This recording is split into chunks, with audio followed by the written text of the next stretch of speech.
When I graduated from MIT in 1993, I was fresh, 22 years old, and I packed all of my stuff. I didn't have much, like a futon, and I drove in a van from Boston to New York City. It's a 4-hour drive.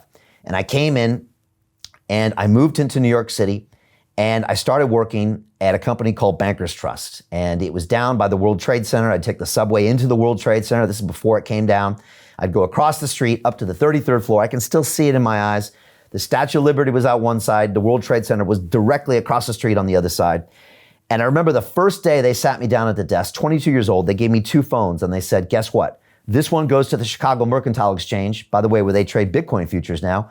This one goes to Chicago Board of Trade. This box in front of you is a squawk box down to your trader about 100 feet away who trades all U.S. Treasuries, 2-year Treasury note, 10-year Treasury note, up to the 30-year government bond. And you're going to trade right now. And I was like, me, right now? I don't have any training. They said trade. And they basically put me on the US dollar swap book. It's a fixed floating dollar swap book. Again, it's a derivatives book. We probably had $1 trillion at risk on there, and I started trading. Now, later I would go on to trade options and derivatives on the constant maturity treasury desk, which was right next to us. But I started off on the fixed floating desk, and I used to trade boatloads of futures contracts on the Chicago Mercantile Exchange and the Chicago Board of Trade. Now, this is relevant today because the same Bitcoin futures trade on those same exchanges.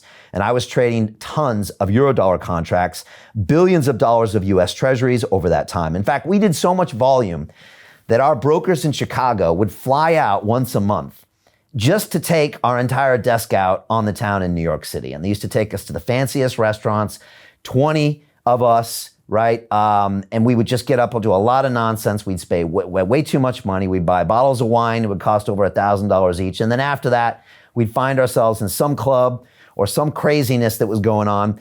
And that's how we would roll. And if you ever seen the movie Hustlers with J-Lo, you'll see some of the things that we would get up to. And I'd wake up the next morning at like 6 a.m. with a bunch of funny money in my pocket. And then at 7 a.m., we were back on the trading floor and doing it all over again. And this was the life I grew up on. And I learned the hard way on how to price these derivatives, how to trade, how to take your stop losses, and how to take your profits as well. And I want to try to share with you some of those lessons I learned today. But I think a lot of it goes back to what we see in Wall Street. And I'm going to play a couple more clips today because I love this movie. The reason I love this movie is because it's so accurate. The people, the way they talk, their phrases, their philosophies, it's all real. And you can see great behavior and great trading and bad behavior and bad trading in that movie. And I want to show you a few clips today.